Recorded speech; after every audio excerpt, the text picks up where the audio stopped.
A young man with autism missing for more than a month. We've lost confidence and trust in Snohomish County Sheriff's Office that they're going to do their due diligence. How his family says they're running into red tape in their quest for new clues. A married couple run down by a motorist. Every day when he wakes up, my mom's not here and the house feels empty. A family shattered in a Seattle crosswalk has a message for that biker. A flying keg of beer and a karaoke host using a stool in self-defense. He ripped his jacket off, ranted and raved, screamed, knocked a bunch of stuff off at the bar. What set off this wild scene in a Seattle bar? Tonight in the Spotlight.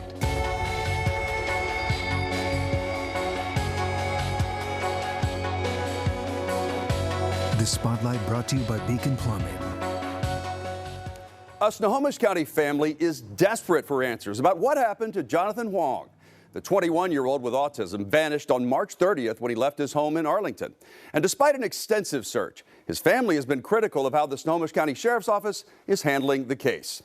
Well, good evening and thanks for joining us for the Spotlight. I'm David Rose. Jonathan's family is now getting help from a national Autism Foundation that contends because Jonathan is a vulnerable adult, this case should have immediately been investigated as a crime. The Spotlight's Jennifer Dowling spoke with his dad. Unbearably painful because we're unable to help him. Tao Huang and his son Jonathan, pictured here as a child, have always been close. Since his disappearance, he's feared the worst. He's scared. He doesn't have his medication. Loved ones created an online petition April 26th to call for the sheriff's office to elevate it from a missing persons case to a criminal case and to form an interagency task force. We were just desperate and we just didn't know what to do. Tao says they were able to get a meeting with the sheriff. I'm very thankful that we were able to secure Sheriff Johnson's attention. Up until yesterday, we didn't really felt being heard. The court recently designated him as Jonathan's legal guardian, which has helped him to gather his son's medical history. So that we have the whole history of his medical record in terms of his disability. So that was not available to us previously. The other one is we now can advocate on his behalf. He also hopes it will help him gather more of Jonathan's iPad and electronic history. There is a digital footprint of him somewhere, and that hasn't really been thoroughly invested yet. I reached out to the sheriff's office about that digital investigation. Investigators say detectives work with Apple, Google, and Microsoft to review any activity on Jonathan's accounts and receive cooperation from all three companies and determine there has been no activity since he was missing. Detectives also conducted a digital analysis of his cell phone and computer that were left behind, but nothing of evidentiary value was found on these devices. Additionally, investigators say Apple is unable to locate the iPad using the Find My app, and it doesn't have cellular data, so it can't be pinged or tracked in real time. Tao says the family is now pushing for investigators to make a formal request called letters of preservation to save the data from being wiped. It's a active investigation. It could very well be done already, but we don't know that for a fact. Until then, Tao says he'll keep searching. We know he's asking for help and we cannot help him. So it's really, really hard. For the Spotlight, I'm Jennifer Dowling. The Autism Foundation is challenging the Sheriff's Office statement that the iPad could not be tracked due to a lack of cellular data. The foundation contends even without that data, iPads can ping Wi-Fi networks, logs of connected routers, MAC addresses, and geolocation history. The foundation goes on to say, quote, "There's no evidence this was pursued or shared, no forensic report has been provided, and no clear explanation has been given as to what steps were taken." The family's also hired a private investigator who has been sending information to the sheriff's office. Everyone just wants to find Jonathan, so please call 911 if you have any information. We previously told you about two longtime felons released from prison after former Governor Jay Inslee commuted their sentences before they were rearrested in March in Snohomish County. Percy Levy and Eugene Smith are now in federal custody following their indictment for conspiracy, drug trafficking, and gun crimes. Levy was a public face for restorative justice, advocating for prisoners when he was arrested. Well, now I've learned another felon who had his sentence commuted by Inslee before being sent back to prison for a new crime was also working to help prisoners find success upon release. David Michael Shirley served 23 years of a 33-year sentence for 2 counts of assault first degree. Between 1994 and 2008, Department of Corrections records show he had 30 serious infractions involving threats and controlled substances, but no serious offenses after 2008. In 2017, Governor Inslee signed his commutation papers. He was released and ordered to complete 24 months of community supervision. His LinkedIn page shows he then worked as a program manager for Defy Ventures, touting his reentry skills and the clemency granted by Governor Inslee and vowing to make the most of his second chance. Well, 3 years later, in 2020, DOC says it was reported he had raped a 15-year-old autistic girl while displaying a firearm. He was sent back to prison and is currently at Airway Heights Correction Center in Spokane. He has a release date set for September 30th. So what will he do with his third chance? We'll keep you posted. A Thurston County handyman is now facing charges in a brutal murder. An 82-year-old grandmother is the victim. Jeffrey Ziz is accused of killing Marcia Norman and then burying her remains under a shed. Spotlight's Lauren Donovan takes us through the timeline as detectives piece together what they are calling a meticulously planned murder. 19 days after the disappearance of a beloved grandmother, the Thurston County Sheriff's Office is no longer just suspecting her handyman of committing the crime. They're convinced he did it. It's heartbreaking. They should know better. They know right from wrong. And that's so wrong to do that. Jeffrey Ziz was previously identified as a person of interest in Marcia Norman's disappearance. He was last at the house and with her the night of April 1st having some dinner.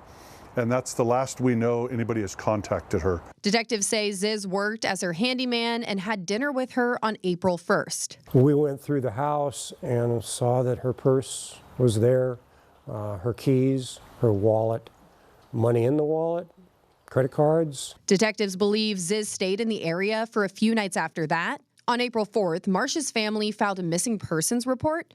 2 days later, detectives say Ziz packed up and left Thurston County in his friend's red truck and drove to Montana. He was picked up last night in Montana. Ziz was arrested 500 miles away by Missoula police for a bench warrant out of Thurston County, not for Marcia's disappearance, but instead for a violation of his child molestation conviction. Sometime before he left Thurston County, detectives say Ziz, the handyman, built a shed on a different property in Olympia. On April 9th, detectives went there. Using power equipment, they moved the shed, dug underneath, and that is where they discovered Norman's body, partially encased in concrete. 4 days later, Ziz was extradited back to Washington. A judge ordered he'd be held on no bail. And investigators believe they have enough evidence to prove Ziz murdered Marcia. And prosecutors agree. Ziz was booked for murder, kidnapping, and unlawful disposal of human remains. It's a small amount of closure for the community rocked by Marcia's disappearance. For The Spotlight, I'm Lauren Donovan. According to the court documents, Ziz developed obsessive romantic feelings for Marcia.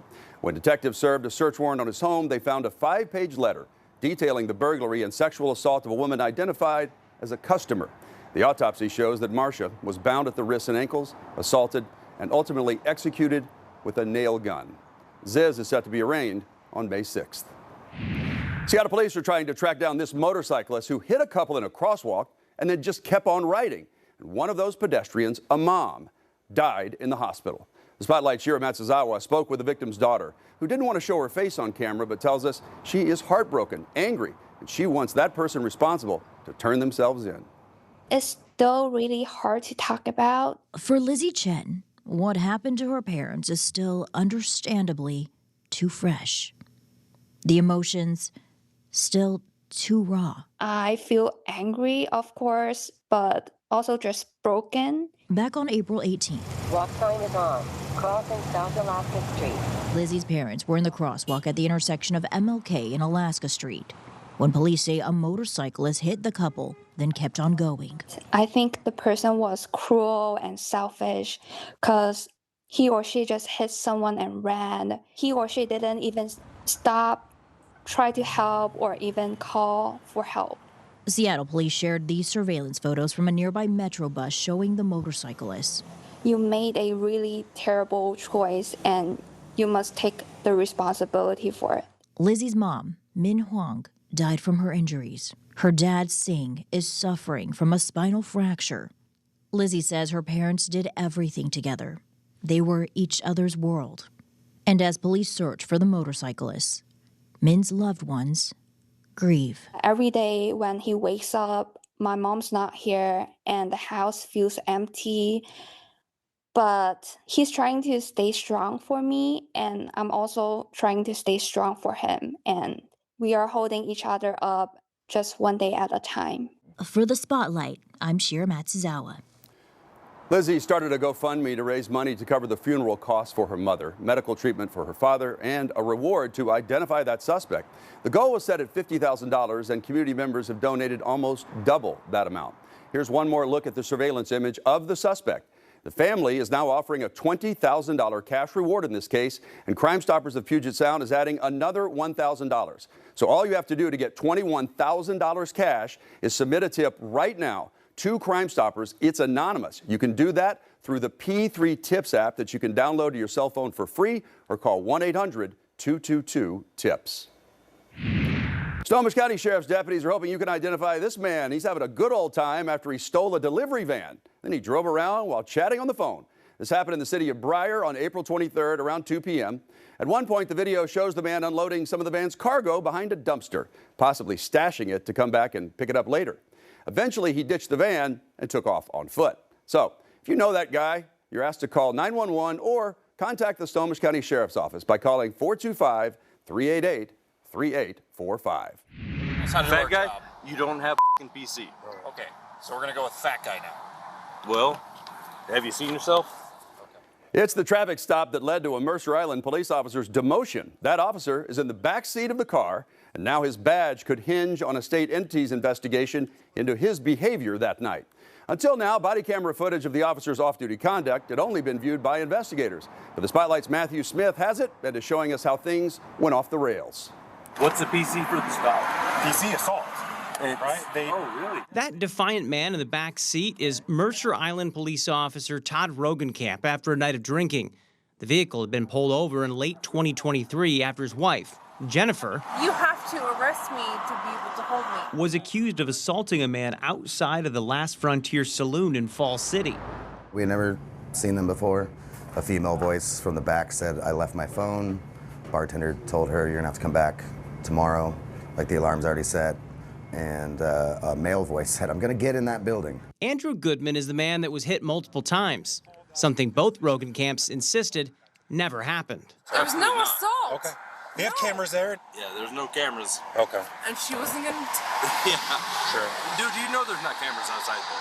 But there were cameras, and they captured Rogenkamp in his tuxedo tee flashing his badge in an attempt to get inside. And when Andrew, a friend of the bartender, explained they didn't have the code to get back in, things escalated into this kick, a slap, a fall, all of it followed by even another kick. That would lead to Jennifer being put into handcuffs. Do you understand his rights? No. But it was Todd Rogenkamp's behavior that night that left deputies truly puzzled. In addition to flashing his badge, he falsely claimed that he was a firefighter and then proceeded to name drop a deputy, not to mention repeatedly urging his driver to take off. Okay, let's f***ing go then. And if we take off, you can't do shit. But perhaps the most concerning situation is what happened next. You see, he'd been drinking, something he readily admitted on camera. Your partner's not wrong. I mean... Not wrong? Okay. I am drunk. I know you are. Your partner is wrong. Okay. And that's key. Because in documents obtained by Fox 13, it's clear that the Mercer Island police chief weighed that factor when he considered firing Rogenkamp. Among the issues he highlighted, he drove to the King County Jail within, quoting here, 1 hour of being observed by King County deputies as very intoxicated. Yeah, sure. Reports indicate that Rogenkamp showed up demanding that his wife be released from the jail at 3 in the morning. When he was told he'd have to wait until 7 a.m. to post her bail, he threatened to block all cops from being able to enter the jail's sally port or their entry point. When reached by Fox 13, the Mercer Island police chief said that Rogenkamp was demoted from sergeant to officer, adding that the department, quote, submitted the case to the Washington State Criminal Justice Training Commission for their certification review process. CJTC is the office that will ultimately determine whether Rogenkamp can keep that badge that he was flashing. Fox 13 has learned that the CJTC reviewed text messages and reports about a separate incident involving Rogenkamp putting a phallic sex toy on another officer's squad car, eventually deciding that while his conduct violated agency policies, there was not enough evidence to sustain any action against him. As for the flashing of his badge, his behavior with the officers, Because you're an amateur. and his driving after admitting being drunk a short time prior, that is still actively being investigated. While Goodman, I don't want to speculate like what kind of officer he would be on duty, but if this is off-duty behavior, still can't believe how it all unfolded. yeah, it makes other officers look bad. It's a badge, not a crown. For the Spotlight, Matthew Smith. At last check, the CJTC is still investigating the situation. We did reach out to the Mercer Island Police Department. They previously commented on the situation, but said they will no longer be commenting. Matthew also reached out to the Rogenkamps by text, phone, and email, but he has yet to hear back. Chaos at a local karaoke bar. An unruly patron's accused of groping several women, getting violent with a bartender, hurling a full keg of beer, and later assaulting a police officer. This happened at the Crescent Lounge in Seattle's Capitol Hill neighborhood just after midnight on April 22nd. As the Spotlight's Nia Wong reports, the man accused of this wild spree already has multiple felony convictions on his record.